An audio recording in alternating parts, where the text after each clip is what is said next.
them. Yes, ma'am. And I'm just coming back on. I know that my phone cut off the first time, so just to give you some more information about what I know about the relationship, basically, and if you have any questions about that. Just wanted to give you some insight on, being their neighbor for the time period that I was their neighbor. Okay. Well, well, thank you, first of all, for calling me. I appreciate it. Not a problem.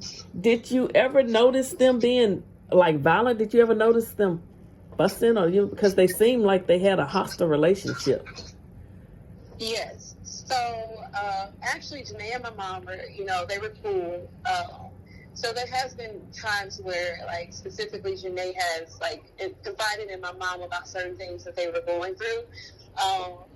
Tim, just from my opinion, yes, he was, I don't want to say hostile because I never seen him put his hands on her per se, but as far as how he treated her, it could have been way better. Like, infidelity, I know for sure, like, there was a time where they actually moved out the house next door, but he would still kind of use that house to bring other women over. Like, we knew that the women he was bringing were not the women he was supposed to bring, or the woman that he wasn't with at the time. And like I said, she confided in my mother, actually. I remember there was a specific time I actually met Andre and the other cousin. They came on my front porch, and she was telling my mom about the issues that they were going through, her and Tim.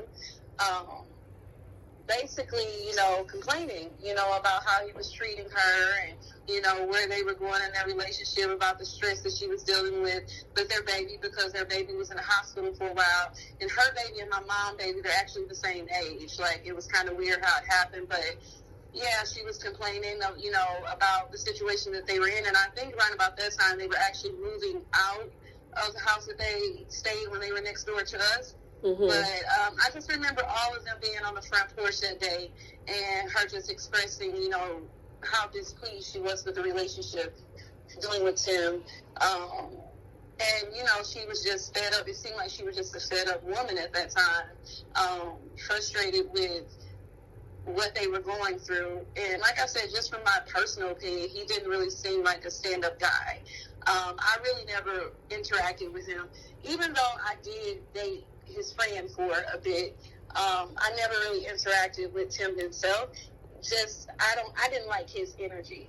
And that was even back then. Like, I didn't like his energy. I didn't even watch the show when the show came out because I was their neighbors. I could look out the window and see that the stuff was rehearsed, basically. So I didn't even really get into the show. But like I said, with Tim, I just kind of steered away from him. His energy was always kind of off to me. I mean, I remember my mom even saying she thought he was crazy, just like he would be outside in the front yard. Because we stayed in the house on the corner, and then they stayed in the house next to us. So he would, like, be outside working out at the stop sign, doing push-ups and jumping jacks. And he just came off as, like, kind of just strange, standoffish. I can honestly see him doing this crime. Like, when people call in and they say, they're surprised about the fact that he did, I can see it, just from being that close to how they were. Like, it was like the fame kind of went to his head, because to me, in our opinion, like, I don't know how their financial situation was going on, but to us, like, Miss Robbie was paying for everything. Let's just be honest. Like, we were like, the mom is paying for everything.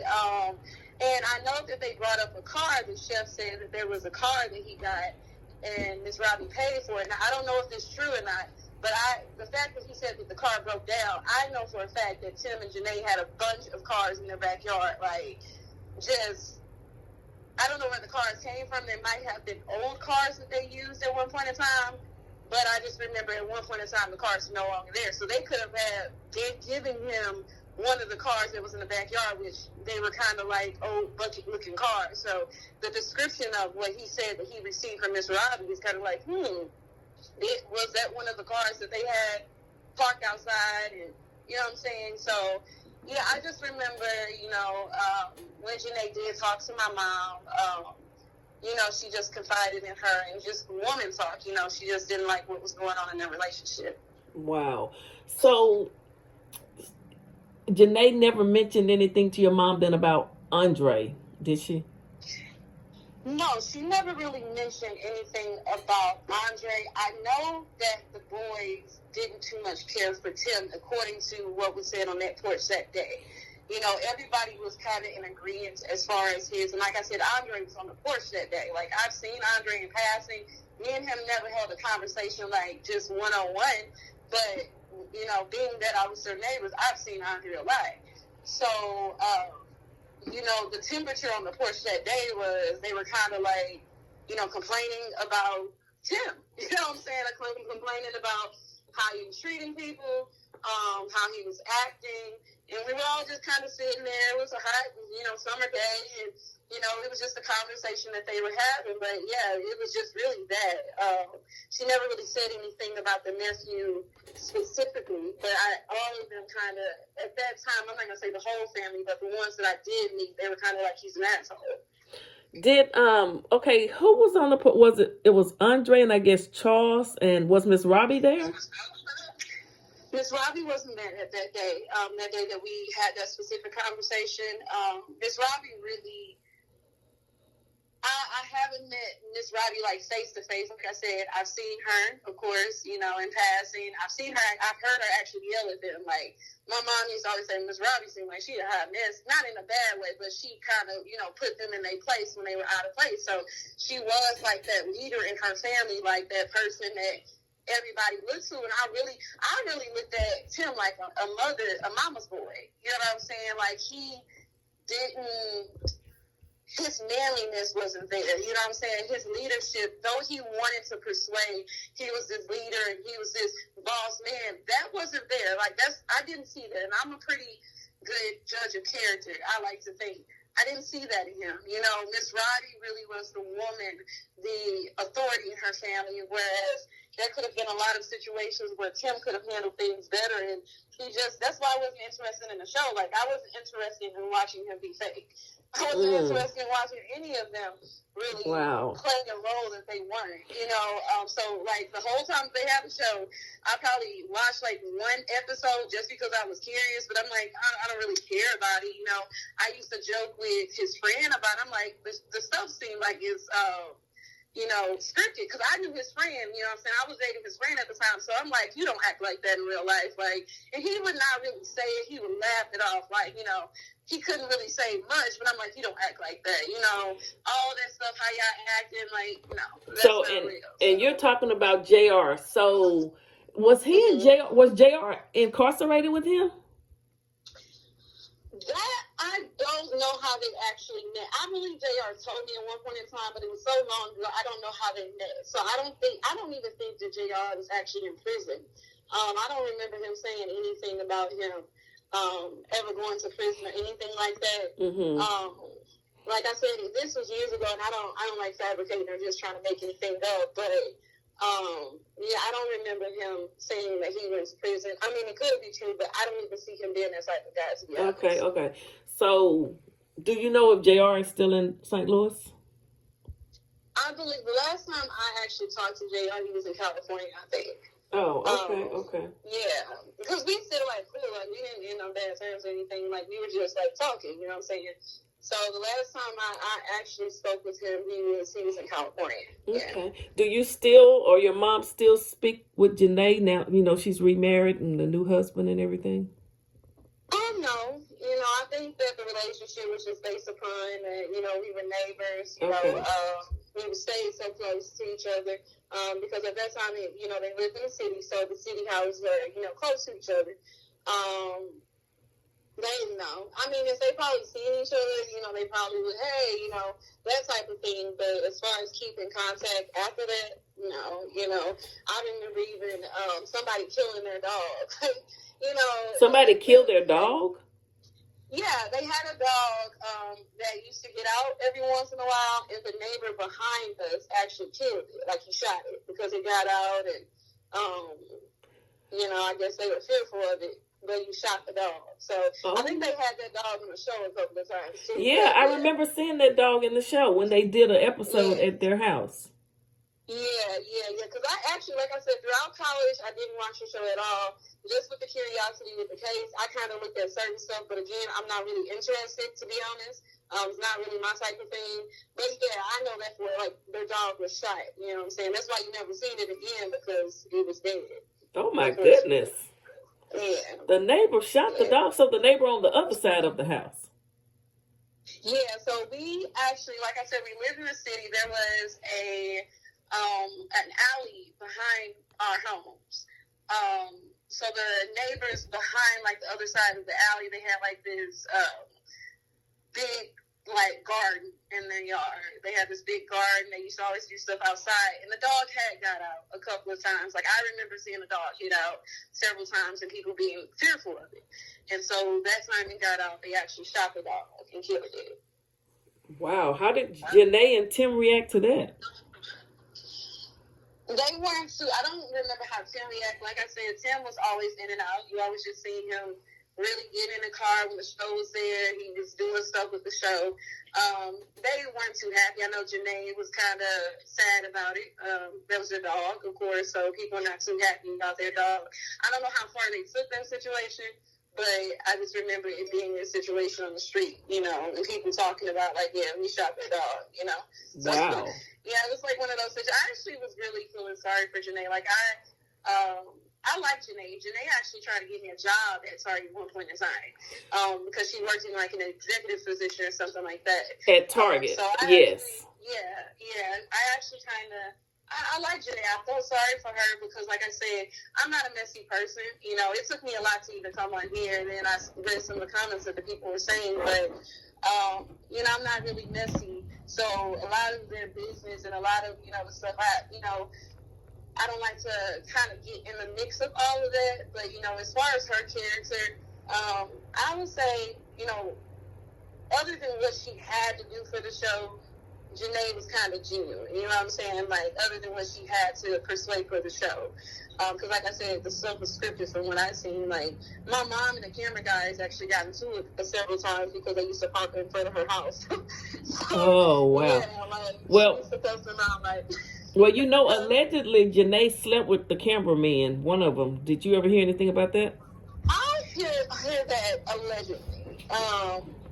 But just because, if it came straight from Tim, I don't want to believe that rumor, you know, because just seeing how he's acted with different women, like even with Jennifer, and even seeing how he interacted with Jenae, like, I was actually shocked that he was able to pull a woman, you know, like Jennifer. So that's why I thought this has to be, like, set up, because this guy is, excuse my French, an asshole. Like, this guy doesn't show, like, the man type of qualities that he needs to persuade to lead a healthy household. Like, he seems like he's an entitled mama boy.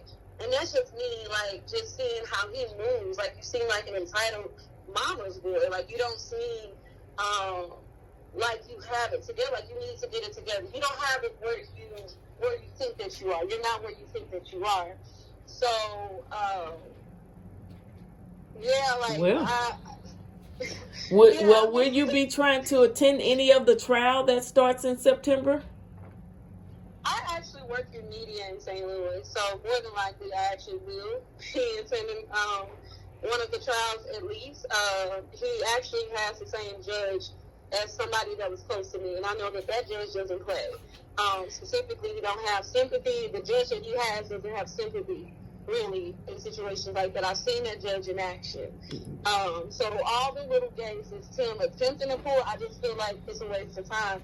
I honestly feel sorry for Miss Robbie, too, because you are putting and dishing out money to this man. And like I said, the judge that I know that Tim has, that judge doesn't play. You know what I'm saying? The evidence is stacking up against him. And I understand that that's your son. I understand loyalty. You know what I'm saying? I'm a big person that's big on loyalty. But I feel like in order for Tim to be corrected, to be the man that he needs to be, he needs to taste a little of his medicine. He needs to feel alone, because that actually inspires change in certain people. Your continuous babysitting him is actually going to keep him stagnant. And he might have a chance to change if you actually kind of pull yourself back and say, you know what, I'm disappointed in you. There's nothing wrong with telling a person that you're disappointed. I'm a mother. So when my child does something that it's not something that I like, or it's not something I'm proud of. I'm disappointed in you, and I have to kind of like deal with the situation accordingly to help you grow. It's beyond your emotion and feeling, because it's now you have to tap into your logic as a woman and as a mother. What is going to actually help my son to grow? Because if he did do this, if he did kill my grandson, how am I going to inspire growth out of my son? If you really love him, you want him to change. You don't even want him to be in prison, remaining stagnant. He can change lives in prison and say that, hey, I did this. This is how you change. This is how you get to this point. And you can still be proud of him as a mother. But continuously babysitting him, continuously making excuses for what he did and what evidence is stacked up against him, you're hurting your son. You're not helping him. You're hurting him. Our children need that tough love. Not just the cussing out and all of that stuff. Let him know, I'm disappointed in you. And you can say that to everybody else, because I think that everybody else would appreciate Miss Phylly more if she just said, you know what, I'm disappointed in the things that's going on. I love my son. I'm always going to love my son, but I'm heartbroken. Now, if she said something like that, then, that kind of twins a person's heart to think like, okay, she's acknowledging what he did, and she's a mother. So I understand that being a mother, but she's holding her son accountable. And accountability is what promotes change, not the babysitting thing. And that's why he's still the way he is. As a grown woman, that man is not a man. The way that he responds to problems, life situations, circumstances, that is not how a grown man moves. I don't care what Miss Robbie or what family member has to say. That is just not how that's not how it's done. Do you think it's... I was going to ask, do you think it's because he went in prison at 17 and he just never... I mean, he grew up, he became a man in prison pretty much. I don't use that as an excuse, because once you acknowledge the issue, once you say, okay, I did go to prison young, it's your job to take that knowledge and to change your circumstances. Everybody has the power to change their circumstances. And I'll speak from experience.